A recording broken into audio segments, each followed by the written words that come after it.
من بعد اليوم ما يحتاج تسافر وتروح العراق عشان تاكل الاكل العراقي، هذا الشاب سعودي جاب لك الاكل العراقي بقده. واحد من اقوى المحلات اللي بيتكلم ويقول انا لها في المشوي، الريحه لحالها تكفي. يعني يا ريت انك موجود جاي علشان تتذوق احلى كباب يقولوا عنه اهل الشرقيه، كباب رعد. خفيف خفيف ياهو.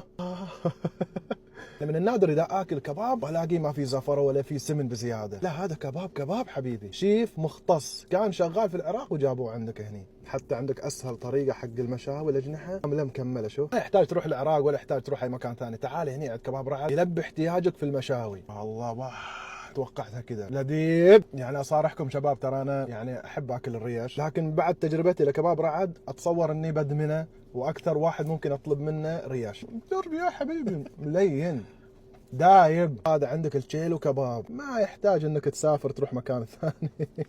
يعني انت جاي تاكل في مطعم شرقي صحيح. هذه شفت هذه هني الزهومه حبيبي، اتصور اللي يحبوا الريش ما يخلوها دي ولا يفوتوها. حبيبي حاجه تحتاجها انا موجود. تسلم تسلم. كباب رعد متعوفه بعد، كل لحومهم محليه، موجودين في حي الشاطئ، ودق للغالي شير خليه يعزمك.